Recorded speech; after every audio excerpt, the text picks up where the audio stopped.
Vamos fazer a leitura, meus irmãos. Primeira carta do apóstolo Paulo a Timóteo. Nós vamos ler capítulo 2. Nós vamos ler 2 versículos hoje, meditar na palavra do Senhor. Versículo 5, versículo 6. 1 Timóteo, capítulo 2, versículo 5 e versículo 6. Diz assim, irmãos, a Escritura Sagrada. Porque há um só Deus e um só mediador entre Deus e os homens, Jesus Cristo, homem, o qual se deu a si mesmo em preço de redenção por todos, para servir de testemunho a seu tempo. Amém. Vamos orar, meus irmãos. Amado Senhor, nós estamos diante desses 2 versículos tão maravilhosos, mostram o cerne do Santo Evangelho de Cristo, Senhor, e nós pedimos, fale conosco, que seja compreensível para nós, que o Espírito Santo abra o texto para nós.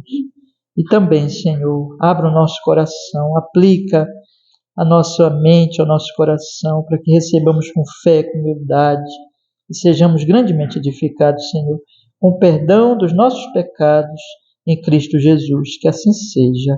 Amém e amém. Graças a Deus. Amém. Pode sentar, meus irmãos. Pode sentar. Irmão, nós vamos hoje, com a graça do Senhor, continuar os nossos estudos nas cartas pastorais. Temos intercalado aqui nos domingos de manhã com o estudo dos 10 mandamentos. E hoje eu chego com vocês aqui nesses 2 versículos. Com certeza são versículos que os irmãos conhecem, já ouviram tantas vezes. E hoje, é por isso que é interessante nós irmos lendo a Bíblia, né? Expondo versículo por versículo, porque hoje nós vamos entender. Às vezes nós pegamos esses versículos e deslocado do contexto, né? Agora nós vamos entender por que Paulo está falando isso aqui, pelo que nós já temos estudado. Então, quando ele diz assim no versículo 5 e versículo 6, porque há um só Deus e um só mediador entre Deus e os homens, Jesus Cristo, homem, o qual se deu a si mesmo em preço de redenção por todos, para servir de testemunho a seu tempo. Tem uma coisa que eu quero chamar a atenção de vocês aqui, para nós já começarmos a entender, por tudo que nós já temos falado ao longo dessa série, nas pastorais, e aqui em 1 Timóteo, na verdade, estamos só começando, né, a estudar as pastorais, mas eu quero chamar a atenção de vocês para esses versículos, enquanto às vezes o apóstolo Paulo fala em todos. Então, observe bem, eu vou ler com vocês desde o primeiro versículo, eu quero que você note comigo aqui a palavra todos.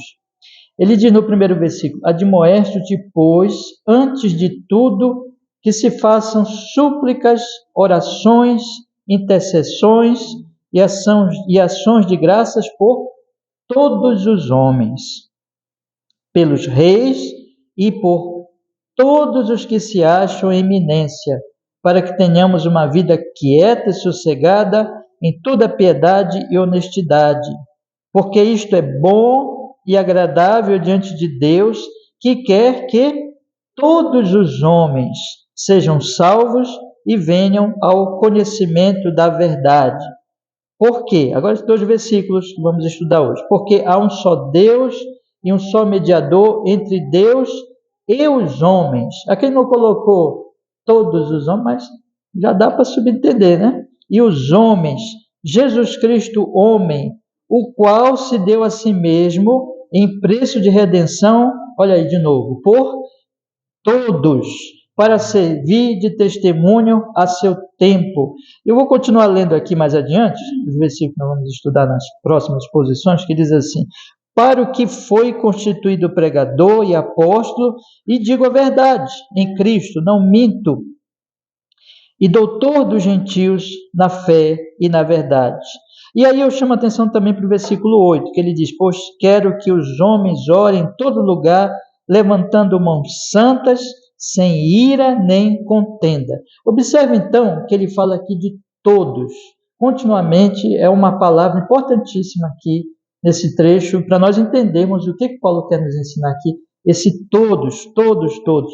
E aí ele conclui, irmãos, ele começa o trecho aqui, porque esse trecho todo, na verdade, é sobre oração, desde o primeiro versículo, que ele diz que nós devemos orar por todos os homens, e ele conclui esse trecho de oração no versículo 8, dizendo assim, que os homens orem em todo lugar, levantem mãos santas, sem ira, nem contenda. Observe que ele coloca aqui, então, uma contradição entre oração e a ira, entre a oração e a contenda.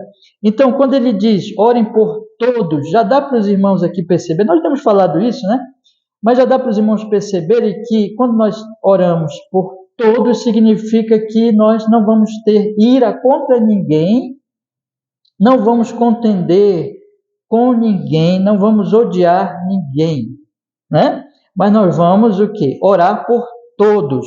Então perceba aí, como o texto ele vai se encaminhando para mostrar assim, olha, existe um tipo de, digamos assim, de religiosidade, porque aqui Paulo está falando com um pastor, Timóteo, existe um tipo de religiosidade que faz com que as pessoas fiquem iradas e que as pessoas venham a contender, venham brigar com outras pessoas.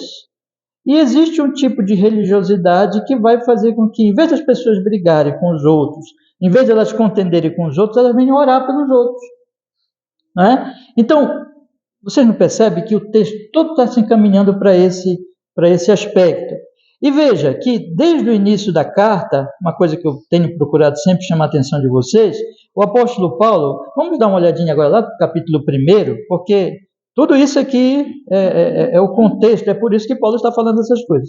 Ele fala para Timóteo, lá no versículo 3, que é assim, olha, lá no capítulo 1, versículo 3, como te roguei, quando parti para a Macedônia, que ficasses em Éfeso para advertires alguns que não ensinem outra doutrina, nem se deem a fábulas ou genealogias intermináveis, que mais produzem questões do que edificação de Deus, que consiste na fé. Assim eu faço agora. Observe então que ele diz assim, Timóteo, quando eu fui para a Macedônia, eu disse, fique em Éfeso. E Timóteo estava em Éfeso, né? Nesse momento que ele escreve essa carta, fique em Éfeso. Por quê? Porque tu precisa advertir alguns que não ensinem outra doutrina. Doutrina essa que ele qualifica aqui como fábulas, no versículo 4, e genealogias. Já expliquei para os irmãos, eram ensinos imaginários que se produzia naquela época a respeito das genealogias e mentiras, enganos, invenções, que cada um ia produzindo a sua fábula, produzindo a sua invenção, e aí ia gerando contendas, ia gerando discussões, ia gerando questões entre cristãos no meio das igrejas, em vez da edificação de Deus, que consiste, diz o apóstolo Paulo aqui, na fé. Aí ele fala no versículo 5 que este mandamento que ele tinha dado para Timóteo, no versículo 5, visava o amor de um coração puro, de uma boa consciência, de uma fé não fingida.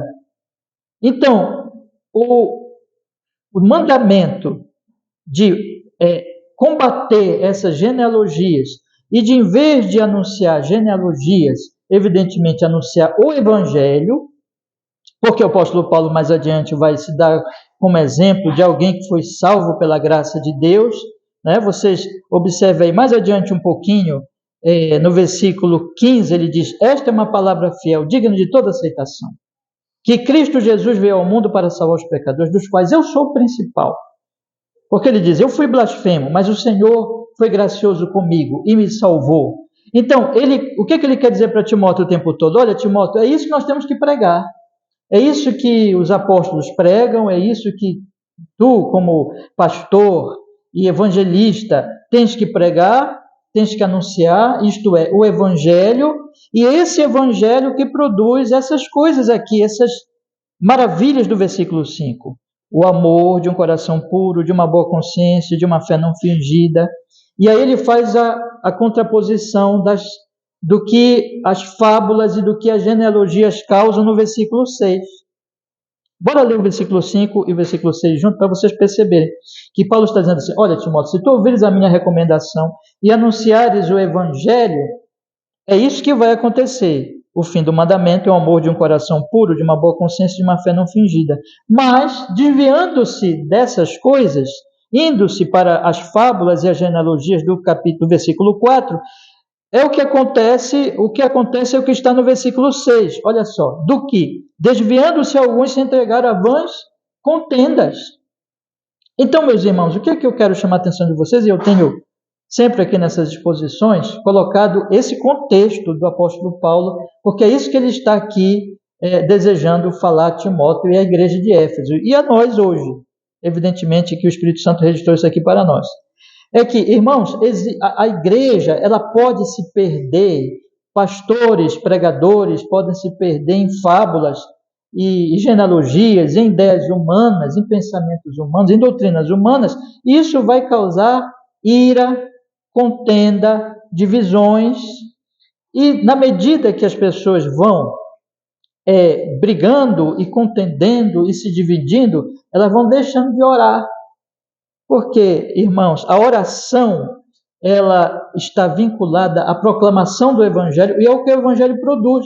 O Evangelho produz amor, o Evangelho produz perdão, porque é fruto do amor de Deus, é fruto da graça de Deus. Então, eu tenho que orar por todas as pessoas. Mas como é que eu vou orar por todas as pessoas se eu estou dividido e se eu me considero melhor que outras pessoas, do que outros grupos e outras pessoas, por causa das minhas genealogias, por causa das minhas fábulas preferidas?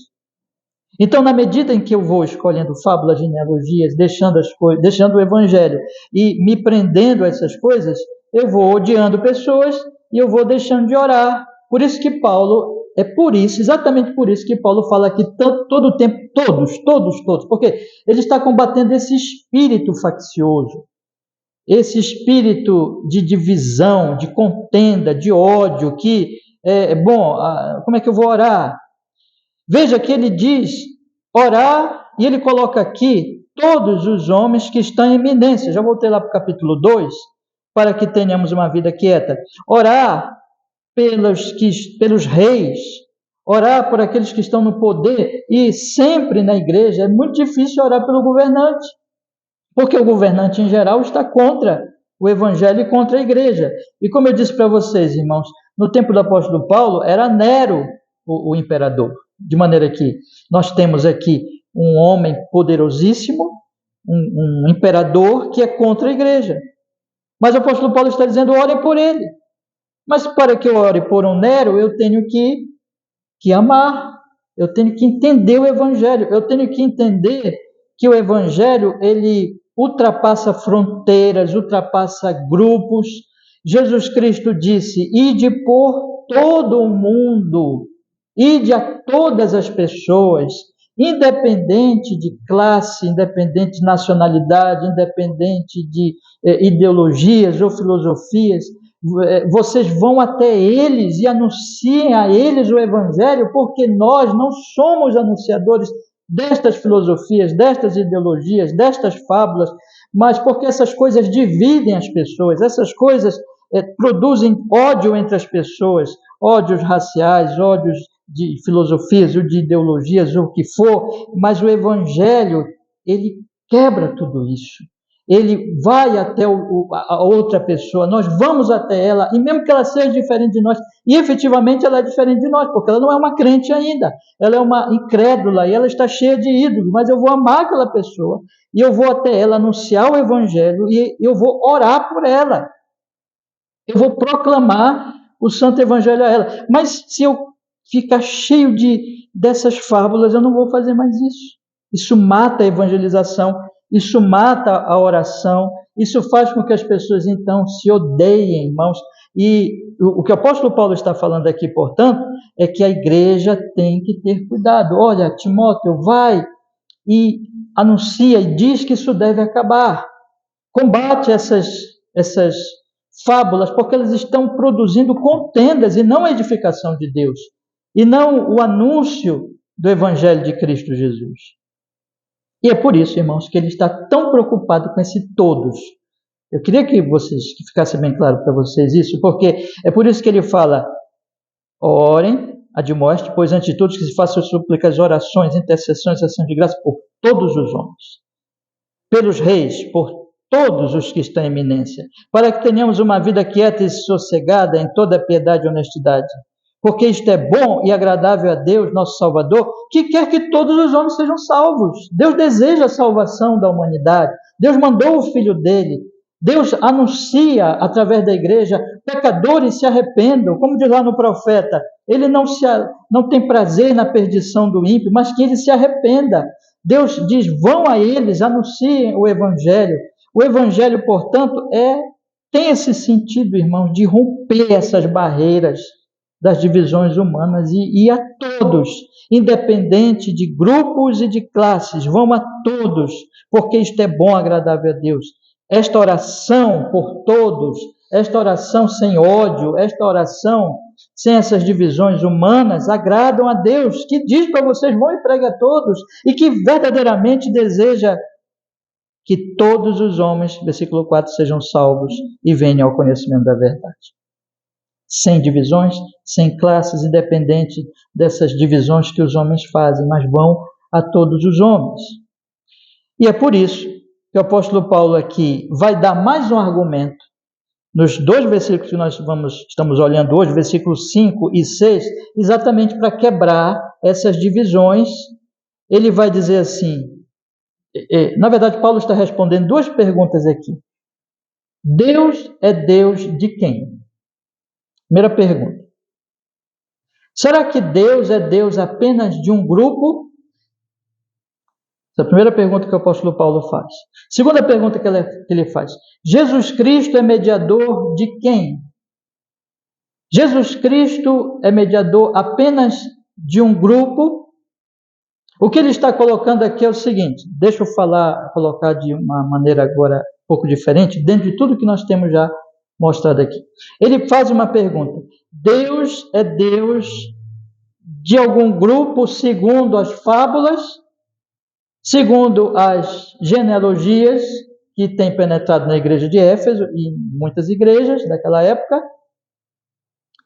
Será que Deus é o Deus apenas conforme os anunciadores de fábulas acreditam? O nosso Deus, o Deus nosso, porque afinal de contas nós estamos com a fábula certa, ou nós estamos com a interpretação genealógica certa. Então Deus é apenas nosso, do nosso grupo. Será que Jesus Cristo, ele deve ser anunciado e ele será mediador apenas daquele círculo da fábula preferida, daquele círculo, daquele grupo da genealogia preferida, de maneira que, não, Jesus Cristo é nosso. Jesus Cristo é da nossa fábula, é da nossa genealogia, é do nosso grupo e não de outro grupo. É isso que Paulo está combatendo aqui. É por isso que ele traz aqui, irmãos, este anúncio, essa verdade sobre Deus e sobre Cristo, sobre Deus como Deus de quem e sobre Cristo como mediador de quem, para combater essas divisões que as fábulas e que as genealogias estavam causando. Meus irmãos, isso é absolutamente prático, inclusive para os nossos dias. Porque nós não temos hoje, como eu tenho dito para vocês também, né? Nós não temos hoje aquelas fábulas, nem aquela genealogia daquele tempo, mas nós temos as nossas fábulas de hoje, nós temos as nossas genealogias, nós temos as nossas contendas desnecessárias, nós temos as nossas invencionices hoje, nós temos aquilo que é meramente humano, aquilo que é pensamento humano, aquilo que vem dos homens e que tem dividido pessoas e que tem matado oração, que tem feito com que as pessoas falem de outros que são de outros grupos com muito ódio, com muita contenda, que de maneira que vão para a internet, vão para os grupos, vão para os comentários e vão também para os debates face a face, para brigar, para contender. sem o espírito do Evangelho, sem o entendimento do que significa ser verdadeiramente um cristão e um anunciador, um proclamador das boas notícias de Jesus Cristo. Porque, da mesma forma que estava acontecendo naquele tempo, e que o apóstolo Paulo está combatendo aqui, irmãos, acontece hoje. Acontece que as igrejas estão se enchendo dessas ideologias e desses pensamentos, dessas filosofias humanas, que são do nosso tempo, mas o princípio é o mesmo. São coisas que põem, que exaltam o homem, porque os da fábula, que genealogia, é tudo orgulhoso aqui, e tudo se sentindo, Paulo diz assim, eles se acham mestres. Volta um pouquinho lá sua Bíblia de novo para o capítulo 1, versículo 7, olha a linguagem que Paulo usa aqui, e veja o orgulho desses homens. Versículo 7, querendo ser mestres da lei, e não entendendo nem o que dizem, nem o que afirmam. Eles se sentem mestres, eles se sentem orgulhosos, eles querem se impor aos outros como que dizendo assim, olha, a nossa fábula é a certa, e se vocês não acreditam como nós, vocês não são de Deus, e vocês não são de Cristo. Eles se colocam como mestres da lei sem nem entender a lei, porque Paulo vai dizer, nós já fizemos aqui essa exposição, que uma coisa que a lei faz quando ela é compreendida, ela quebra o orgulho, porque ela mostra que nós somos pecadores necessitados da graça de Deus e que a salvação é absolutamente pela graça. Mas estes homens, então, eles se tornam soberbos porque eles não compreendem a lei que eles dizem anunciar. São religiosos, que se auto-justificam, que se sentem muito bons e santos e que querem criticar todas as pessoas e que, portanto, são cheios de ódio, de contenda, que produzem divisões, como Paulo vai dizer aqui no versículo 4, genealogias intermináveis, isso não acaba, né? Porque é briga sobre briga, confusão sobre confusão, ódio sobre ódio. E essas pessoas podem até professar cristianismo, mas elas não sabem nada do cristianismo. Elas não entendem nada da graça de Deus, do Evangelho. Porque, irmãos, uma coisa que acontece conosco quando nós entendemos o Evangelho é que nós somos humilhados e nós passamos a olhar para o próximo sabendo da miséria dele, não como se nós fôssemos melhores que eles, mas como aqueles que têm a solução para eles, porque foram salvos da miséria, da mesma miséria. Então, meus queridos irmãos, é isso que Paulo está falando aqui. Paulo está dizendo assim, deixem essas coisas e entendam o espírito do Evangelho de Cristo. Então, vamos olhar o texto agora, compreendendo o propósito de Paulo nessas duas questões, nessas duas perguntas, e aí nós vamos olhar o texto. Veja, o texto, ele coloca a questão de um só Deus e um só mediador no versículo 5.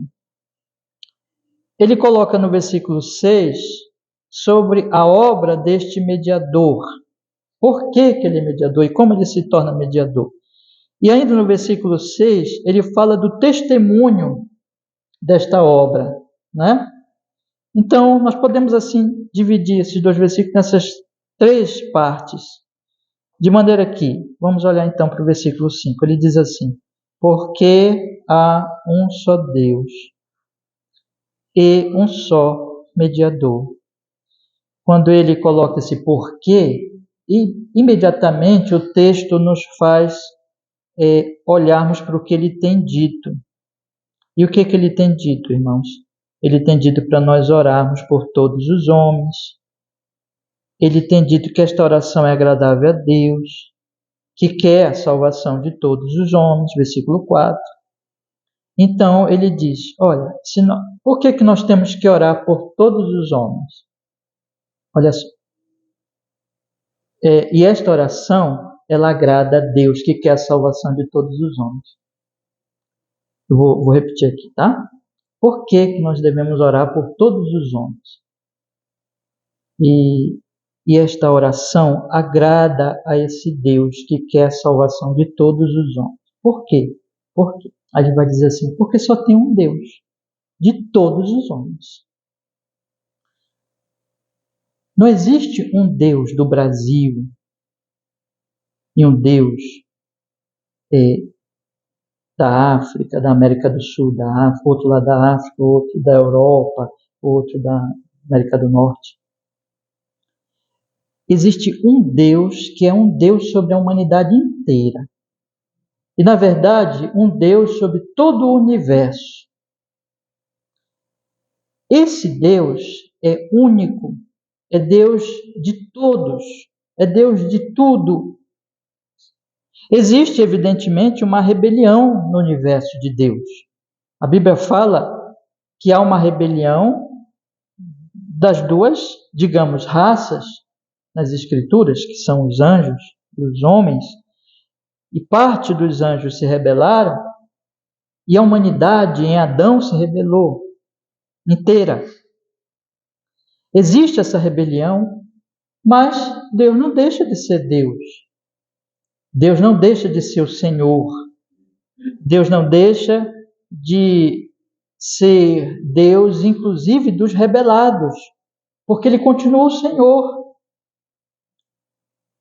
Ele vai julgar os rebelados. Ele não deixa de ser Deus em nenhum segundo, em nenhum momento. De forma, meus irmãos, que o apóstolo Paulo está dizendo aqui, há um só Deus. Evidentemente que os rebelados, eles não creem neste Deus. Vamos agora deixar de pensar nos anjos, né? Porque não nos interessa nesse momento a questão dos anjos, mas vamos pensar na humanidade. A humanidade rebelada, ela não considera Deus como Deus. Desde o Jardim do Éden, a humanidade diz, eu sou Deus, eu serei como Deus. A tentação da serpente no jardim. Essa humanidade se considera Deus. E essa humanidade, segundo o apóstolo Paulo, em Romanos capítulo 1 e também no livro de Salmos e Profetas, essa humanidade, ela produz divindades, produz deuses falsos. E essa humanidade diz, esse aqui é o nosso Deus. Um grupo dessa humanidade diz, esse aqui é o nosso Deus. O outro grupo diz, não, o nosso Deus não é este, mas é este aqui, o nosso preferido. E outro grupo vai dizer, vai eleger outro Deus. E assim nós temos uma fábrica de deuses e uma infinidade de deuses ao longo de toda a humanidade, de todas as nações e ao longo de toda a história da humanidade. De maneira que essas divisões idolátricas, elas são divisões por causa dos ídolos, elas são divisões porque as pessoas, elas elegem os seus ídolos e elas se agrupam em torno de seus ídolos e elas passam a odiar outros grupos, de maneira que você vai encontrar, por exemplo, no Antigo Testamento, ali, quando os peregrinos ali, eles andavam por todos os lugares, Deus vai sempre se revelando a eles como Senhor de toda a terra, como Senhor de toda a humanidade, como Senhor de todo o universo. E você, na medida que você vai lendo os textos e você vai vendo o contato de Abraão, de Isaac, de Jacó com os pagãos, você vai percebendo que os pagãos, ao contrário, eles tinham seus ídolos locais, eles tinham seus deuses locais, mas a mensagem que Abraão levava, a fé de Abraão era que nada disso era verdadeiro, mas que, na verdade, o Deus de Abraão era Deus de todos, era o Senhor dos céus e da terra, e que aqueles ídolos todos ali eram falsos, eram mentira, eram engano. Não existem deuses, não existem divindades múltiplas, mas existe um só Deus. E é isso que o apóstolo Paulo está dizendo aqui, porque há um só Deus. Não importa que os homens digam que há muitos deuses, ou que elegem, ou que creem em deuses diferentes, porque tudo isso é bobagem, tudo isso é tolice. Há um só Deus. Há um só Deus da humanidade inteira. O apóstolo Paulo vai falar na carta aos Romanos, Deus não é Deus apenas dos judeus, mas é Deus também dos gentios. Deus é Deus de todos. Portanto, meus irmãos, dentro desse argumento, se Ele é Deus, é um só, o Deus da humanidade, e que diz agora para aqueles que o têm conhecido, vão e anunciem a todos, a toda a humanidade, que eles estão rebelados contra esse único Deus, mas que há uma boa notícia, há um Salvador, há um Redentor. Daqui a pouco eu vou falar desse Redentor, mas eu quero colocar primeiro no aspecto de que ele é o único Deus. Vão e anunciem a todos que há este Redentor e que eles devem se voltar para mim como o único Deus, o Deus único e o Deus de todos. Não há sentido em que eu deixe de orar ou eu deixe de anunciar o Evangelho a algum grupo de pessoas, alguma parte dessa humanidade. Não há sentido em que eu, vamos dizer assim, deixe de falar e deixe de falar de Cristo, deixe de anunciar o conhecimento de Deus e deixe de orar por quem quer que seja, ou por qual grupo seja. O judeu, por exemplo, não podia dizer, não, nós vamos falar apenas para judeus. E o gentio não poderia dizer, não, nós vamos falar apenas para os gentios. Ou qualquer outra divisão humana. Não tem sentido os seres humanos, eles simplesmente orarem por um grupo ou anunciarem o conhecimento de Deus apenas a um grupo, porque Deus é único e Deus é Deus de todos. Vocês percebem o argumento de Paulo? Vocês devem anunciar e orar por todos, porque só existe um Deus de toda a humanidade e que deve ser conhecido por toda a humanidade. E o propósito de vocês, como igreja, é vocês serem coluna e baluarte da verdade. Esse é o primeiro grande argumento de Paulo. Irmãos, às vezes eu esqueço de falar, eu não vou falar sempre também, eu sei também os irmãos esquecem. Aqui a gente está numa aula, então, se tiver alguma dúvida, pergunta, tá bom? Para ajudar também na compreensão dos irmãos. Então, vocês podem perguntar e tirar se tiver alguma dúvida.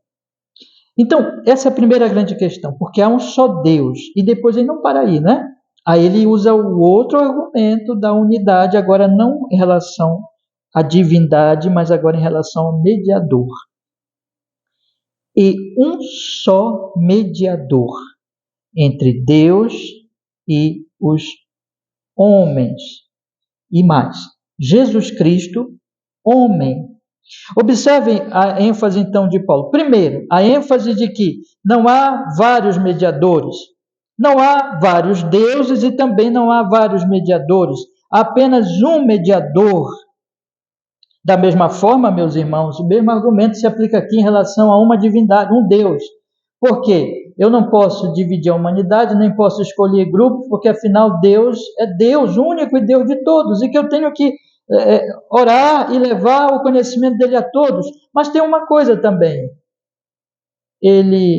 existe somente um mediador entre Deus e os homens. Vamos colocar aqui primeiro, explicar a questão do mediador. O que é um mediador? Já está claro, né, pela palavra. Mediador é aquele que se põe no meio e aquele então que faz a paz, que traz reconciliação. Esse é o sentido bíblico, simples e básico, né? Nas Escrituras Sagradas, que Jesus Cristo é aquele que exatamente faz a paz entre Deus e os homens. Existe uma desavença seríssima, gravíssima, entre Deus e os homens. A Bíblia vai dizer que Deus está irado. Romanos capítulo 1, versículo 18. A palavra de Deus diz lá em Salmo que Deus, o tempo todo, ele está pronto já com a sua arma para bater o ímpio. Nós lemos aqui, irmãos, ainda há pouquinho, no Salmo de número 3, o Senhor vai abater o ímpio, o Senhor vai destruir o ímpio, Deus está irado, e justamente irado porque essa humanidade está em pecado. Mas então vem este mediador entre Deus e os homens. Ele é exatamente o mediador porque ele é Jesus Cristo. Você lembra o que significa Jesus? Não lembra? Lá de Mateus capítulo 1, Jesus quer dizer o quê? O Senhor salvará o seu povo dos seus pecados. O Senhor salva, Ele é o Salvador, Ele é o Cristo, Cristo ungido de Deus, aquele que foi prometido desde o Antigo Testamento para a nossa salvação, mas Ele também é homem, o que não tira a divindade dele, evidentemente, ele é Deus e homem, mas ele é homem, porque tinha que ser homem. O pecado é dos homens, a humanidade que está em desavença, então Deus se fez homem no ventre de Maria, da Virgem Maria. Deus se revestiu de humanidade, João capítulo 1. E aquele que é Deus fez-se carne e habitou entre nós. O verbo de Deus fez-se carne e habitou entre nós e vimos a sua glória. Então ele se tornou homem. E como homem, exatamente ele é esse mediador, porque ele se torna um homem perfeito, sem pecado, que cumpre a lei que Adão não cumpriu e que morre pelos pecadores, porque o seu sangue é precioso. Ele é o Cordeiro de Deus perfeito que tira o pecado do mundo. O Deus homem que morre naquela cruz pelos pecadores para lhes dar satisfação, para dar satisfação, melhor dizendo, a Deus, porque ele cai sobre ele exatamente aquela ira de Deus. Deus amou o mundo que deu o seu Filho. Deus amou o mundo. Veja ali a humanidade, irmãos. Preste bem atenção. Preciso fazer um parênteses aqui para dizer aos irmãos que aqui o apóstolo Paulo não está tratando diretamente da teologia da expiação ou por quem Jesus Cristo morreu. Não é exatamente esse foco dele aqui. Mas o ponto dele aqui é a humanidade sem essas facções causadas pelas genealogias. Por isso, a ênfase dele sempre aqui é nesse todos. Mas fechando aqui o parênteses, irmãos. Esse Jesus Cristo que se torna homem, ele vem e se torna, então, o mediador, porque ele morre na cruz pelos homens. O que o apóstolo Paulo está dizendo aqui é o seguinte, olha, ele é o único, não tem outro salvador, não tem outro mediador, não tem outro que possa nos reconciliar com Deus, não tem outro que possa fazer isso. Único mediador. Existe um único Deus, existe um único mediador. Ora, se existe um único mediador, o único que pode nos unir a Deus em Cristo Jesus, não existem vários mediadores, não existe mediador daquele grupo. De novo, vamos pensar no contexto das facções, das genealogias, de tudo aquilo que estava acontecendo naquele tempo. O que o apóstolo Paulo está querendo dizer aqui, em suma, é o seguinte, olha, Jesus Cristo não é um mediador apenas daquele grupinho ali da genealogia, daquele grupinho ali da fábula. Ele é o mediador da humanidade.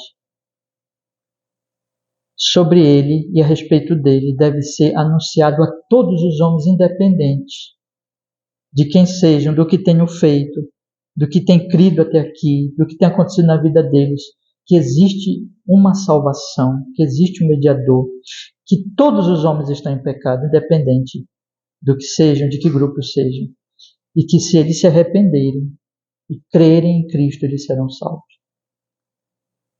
Ide por todo o mundo, pregai o evangelho a cada criatura. Quem crer e for batizado será salvo. Quem não crer será condenado. Então, meus irmãos, o argumento do apóstolo Paulo é o seguinte, resumindo. Se ele é o único Deus de todos, vão a todos e falem dele. Se Jesus é o mediador de todos, independente de grupos, como queriam aqueles da genealogia, vão a todos e falem de Cristo a todos e orem por todos. Em outras palavras, o que o apóstolo Paulo está tratando aqui é que, na medida que nós compreendemos a unidade de Deus e a unidade de Cristo como mediador, à medida que nós entendemos que há um só Deus de toda a humanidade e que toda a humanidade precisa conhecê-lo e que nós precisamos anunciá-lo a todos e que é só um mediador dos homens e que todos os homens devem conhecer sobre esse mediador, nós não vamos, meus irmãos, dividir a humanidade em grupos preferidos. Mas se nós estivermos fazendo isso, é porque já estamos deixando o Evangelho e estamos sendo contaminados pelas nossas genealogias e pelas nossas fábulas modernas. Isso tem um efeito bastante prático inclusive, como eu tenho dito nas últimas exposições, sobre a questão da oração. Mas o apóstolo Paulo continua, meus irmãos, no versículo 6. E ele explica, né? Eu já até falei aqui para vocês, mas agora próprio Paulo explica no versículo 6 por que Jesus é o mediador. Veja o que ele diz no versículo 6. O qual se deu a si mesmo em preço de redenção por todos. Ele comprou escravos. Ele pagou por eles. Ele os redimiu. Estes homens e mulheres estavam escravizados. Eles estavam presos pelos seus pecados, conforme nós até lemos lá em Provérbios capítulo 5. E Jesus Cristo deu a si mesmo em preço de redenção por todos. Jesus Cristo, ele se sacrificou. Aqui nós temos a substituição que Cristo faz na cruz do Calvário. A essência do Evangelho de Cristo. Isto é, que ele, exatamente como homem, assume os pecados e morre na cruz, pagando pelos pecados, dando a si mesmo, dando pelo preço, pela redenção deles, a si mesmo, o seu sangue, a sua vida, como homem, ele morre na cruz. E isso, mais uma vez, independente, por isso que Paulo coloca aqui, todos, nesse sentido, independente do que os homens podem criar em termos de divisões humanas. Jesus Cristo não morreu só por brasileiros, por exemplo. Jesus Cristo não morreu só pelos europeus ou pelos africanos. Jesus não morreu só pelos brancos ou pelos negros. Jesus não morreu somente por aqueles que são de classe econômica X ou B. Jesus Cristo não morreu só por pessoas de certa faixa etária. Jesus Cristo não morreu somente por pessoas de certa filosofia ou certa ideologia, inclusive ideologia política. Jesus Cristo não morreu por esse ou por aquele grupo. Jesus Cristo morreu por todos. Nesse sentido, percebe? Jesus Cristo, existe um único Deus, o Deus de todos. E existe um único mediador que morreu por todos. Então o espírito do Evangelho é: eu preciso amar a todos. E eu preciso orar por todos. E eu preciso anunciar o Evangelho a todos.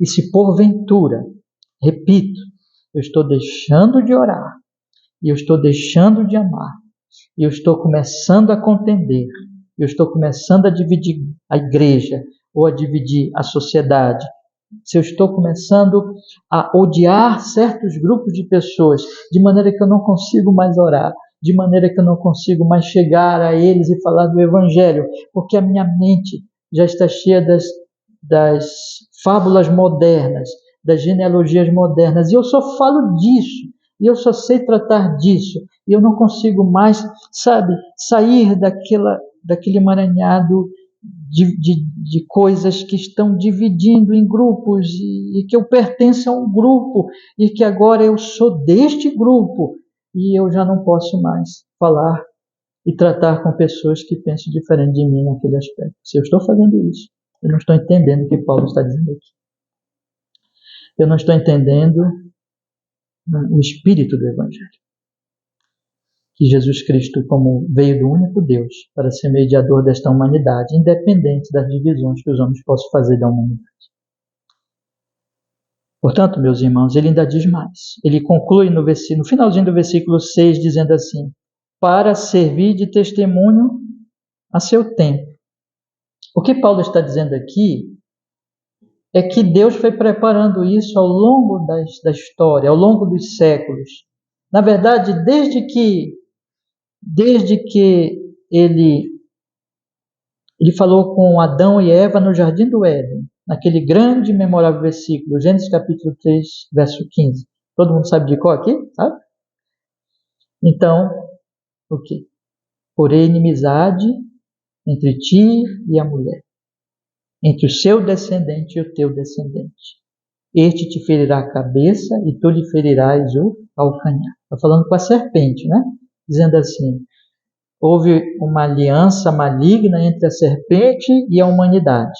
Mas Deus disse: eu vou pôr uma inimizade, eu vou quebrar essa aliança. E o descendente da mulher vai pisar a cabeça da serpente, vai matar a serpente, vai libertar a humanidade. E ele foi gradativamente falando isso ao longo dos séculos, esclarecendo quem era esse descendente, mostrando mais e mais. Chamou um homem lá de Ur dos Caldeus, Abraão, um pagão, tirou aquele homem do paganismo, revelou-se a ele, separou e disse: em ti serão benditas, olha só, meus irmãos, todas as famílias da terra. Percebe o todos aí? Percebe? Todas as famílias da terra. Em ti serão benditas todas as famílias da terra. Mas isso foi um processo. Deus foi mostrando esse todos gradativamente. No início, ele separou um povo. No início, ele separou Abraão. De Abraão veio Isaac. De Isaac veio Jacó. De Jacó veio os 12. Dos 12 veio as 12 tribos. E aquelas tribos cresceram no Egito. Depois foram libertas do Egito e foram transportadas para a terra de Canaã. E ali, irmãos, tomaram posse da terra e guardaram a mensagem da promessa, dessa promessa bendita. Mas então chegou o momento em que veio Cristo, o prometido, e que aquela promessa que estava circunscrita a uma pequenina nação do mundo, e que estava ali, então, de certa forma, presa apenas àquela nação. Mas então veio o Pentecostes, veio o Espírito Santo. Atos capítulo 1, versículo 8. Recebereis poder ao descer sobre vós o Espírito Santo e ser-me-eis testemunhas, tanto em Jerusalém, como em toda a Judéia e Samaria, e até onde? Confins da terra. O próprio Cristo, antes de partir, disse: ide, já citei aqui esse texto, ide por todo o mundo. E é isso que Paulo está falando. Ele vai dizer no versículo 7, que nós vamos estudar depois, ele vai dizer: para o que fui constituído pregador e apóstolo, digo a verdade, doutor dos gentios. E logo Paulo, você sabe quem era Paulo, né? Fariseu radical, exatamente um homem que fazia grupos e facções, e que lutava pela sua facção, e que lutava pelo seu grupo, mas ele foi liberto pela graça de Deus, e ele entendeu que ele era apóstolo dos gentios. Que milagre! Um homem tão radical, um fariseu radical, agora ser escolhido por Deus para ser apóstolo de nações que sequer pertenciam à aliança do Antigo Testamento. Porque é isso que o Evangelho faz, meus irmãos. O Evangelho acaba essas bobagens. O Evangelho nos faz amar os diferentes. As pessoas exatamente que são diferentes, como eu já disse nessa mensagem, porque elas são incrédulas mesmo. Elas odeiam a Deus e poderão até odiar a igreja e até perseguir a igreja. Mas Jesus diz: não odeiem. Jesus diz: orem pelos perseguidores. Não é isso que ele fala? Jesus diz: vão a eles e anunciem a graça e a misericórdia de Deus. Falem, anunciem, mostrem a dureza da situação deles, a realidade da ira de Deus e do pecado, e mostrem que há um Salvador, que há boa notícia, que há esperança. Se vocês entenderem isso, vocês não vão se deixar dominar pelas fábulas e genealogias divisoras da igreja, e que produzem ódio, e que matam a oração, e que não entendem que é só um Deus, e só mediador entre Deus e os homens, Jesus Cristo, homem, o qual deu a si mesmo em preço de redenção por todos, para servir de testemunho a seu tempo. E o tempo é esse. O tempo é o nosso tempo. Irmãos, a igreja de Jesus está neste mundo, não é para dividir, odiar e anunciar então uma mensagem fabulosa genealógica, que produz grupos, que produz radicalismos, extremismos e ódio, mas que está aqui nesse mundo para anunciar a todos os homens, não importa quem sejam, não importa quem sejam eles, arrependam-se dos seus pecados. Porque Jesus Cristo diz a todos vocês: vinde a mim, todos que estáis cansados e sobrecarregados, e eu vos aliviarei. Tomai sobre vós o meu jugo e aprendei de mim, porque eu, Jesus, sou manso e humilde de coração. Humilde de coração. Então, meus queridos irmãos, vocês, ele diz, acharão descanso para as suas almas. Esse é o Evangelho de Cristo, esse é o Evangelho de Deus. Que o Senhor nos guarde, nós perdermos essa essência como igreja. Porque se nós perdemos essa essência como igreja, nós deixamos de ser igreja. Nós viramos mais um grupo deste mundo, cheio de ódio, cheio de ódio uns contra os outros e que não ora uns pelos outros. Que Deus nos abençoe no Santo Evangelho de Cristo. Amém? Vamos orar? Senhor amado, muito obrigado porque nós pudemos nesta manhã do dia do Senhor, somos bem pouquinhos aqui hoje, mas a nossa prece é que nos abençoe, Senhor. E os nossos queridos irmãos que não estão aqui, nós possamos também, meditando nesta palavra hoje, comungar com eles o que temos aprendido aqui, Senhor, nesta manhã. E nós pedimos, abençoe a nossa querida igreja, para que nós possamos, Senhor, nos fortalecer cada vez mais no princípio do Santo Evangelho, que mostra que há um só Deus, um só mediador entre Deus e os homens. E que nós, sendo cheios dessa consciência, desse amor, desta graça, Senhor, nós possamos levar o Evangelho nesse espírito de graça e amor, movidos pelo Espírito Santo e orando pelas pessoas, Senhor, não odiando, mas amando, perdoando, tendo misericórdia, até pelos nossos perseguidores, Senhor, como o Senhor ensina nas Escrituras. Ó Deus, abençoa-nos e fortaleça-nos cada vez mais nessa santa verdade desses 2 versículos preciosos. Faz assim com a nossa igreja, com todas as igrejas, nossa cidade, nosso país, por toda a terra, levantando um povo que anuncie o santo Evangelho em Cristo Jesus. Que assim seja, Senhor. Amém e amém. Deus nos abençoe, meus irmãos. Meus irmãos, eu convido vocês a nós lermos o texto de hoje à noite, tá bom? Então, abra sua Bíblia em Daniel, no capítulo 7. Vamos ler os versículos que nós vamos estudar hoje na exposição de Daniel.